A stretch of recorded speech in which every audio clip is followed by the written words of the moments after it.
I should Right. say. How did you convince people to do that? How did I convince Like, healthcare to workers to go how in? to like, did he just are these supports available to people So, with so, FASD? so when, yes and no, no. Right. Like, Which where is this magic? this magic is creative wording. Yeah. It's So, you, right? Like, so how did you finagle that stuff?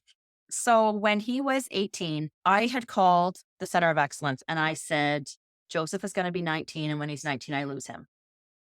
You need to do something and we need to figure this out. Where is he on the wait list? There we go. This is where I wanted to go back to where you're being vulnerable, mama. Okay. And And I'm like a you barracuda with a said you boat. called people. This is where I wanted to jump back in. And you were calling and you were saying your story, right? You were just like, I need help. Back, I think it was 17 or 18 years ago, there's an organization, Victoria Road Drip Nurses, and they used to do the diagnostic clinics. Right. They went bankrupt, and the Center of Excellence at that time of what it was and in its existence dissolved. Right. And then Dr. Nicole LeBlanc from Vitality and the Center of Excellence in Moncton Right. really seen, I think she was with VON a little bit as well, but she really seen that this was a thing, that it needs attention and that people need diagnosis and support and families are struggling. So the Center of Excellence became reopened under Vitalite, which is one of our health authorities. We have two health authorities in New Brunswick. We have Right. Vitalite and Horizon. And Vitalite was, they were supposed to have received the wait list from VON. I had did the application form. I had submitted everything needed, all of that stuff. And a social worker messaged me, oh gosh, I don't know, 10, well, it'd be a long time ago. I have no concept of time.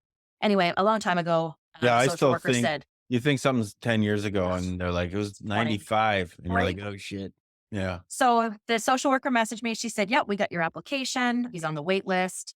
Blah blah blah. Here is some information in the meantime about FASD and executive function. Have a fun read.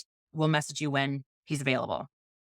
And that's all I heard. And they said it was a 5-year wait list at that time. So I was like, I didn't pursue it. I didn't look into it anymore. I didn't knock on the doors because I was going by the timeline they gave me. So I didn't need to.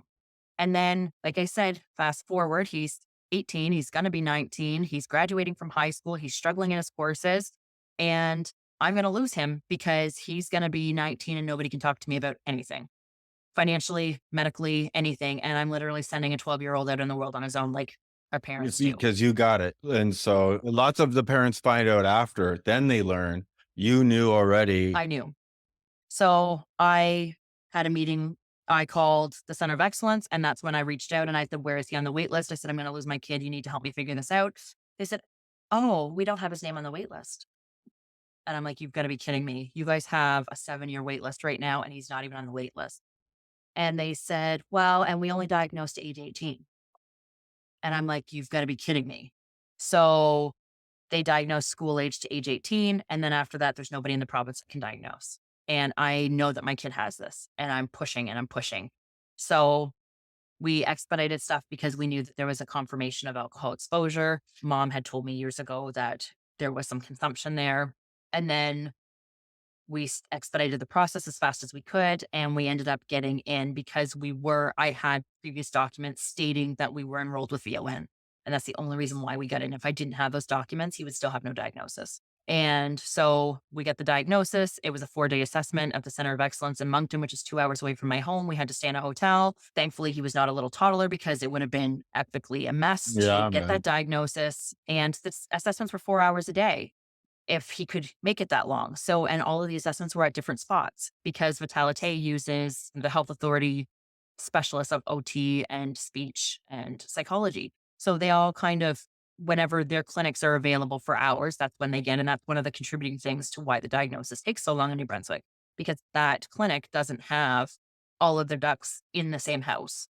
They have to go out and seek. We do have another private organization, Balanced Psychology, who has individuals that they've contracted out, but they do all the services there in their building. Right.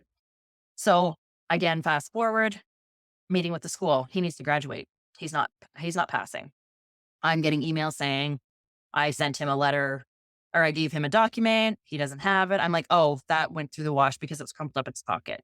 If you need him to do projects, you need to email me because if not, they're not going to get done because this is the way his brain works. He needs a scribe. Well, we can't do that because he doesn't have an IEP. I said, he needs this. No, we can't do that either.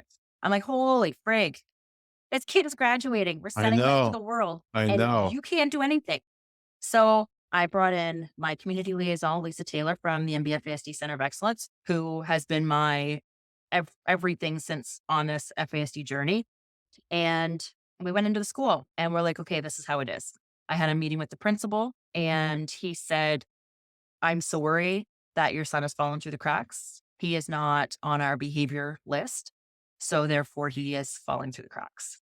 And I looked at him and I more or less said, I don't care what has happened before this moment I'm talking to you. He needs to graduate, period. He needs to have his diploma. And he's not on any modified programs. He's not on any accommodations of extensive sort or anything. He's got like extra time and he can go to a quiet place. That's about it. And he can have a question read to him out loud if he needs it. That was the extent of his IEP, literally copy and pasted from grade one.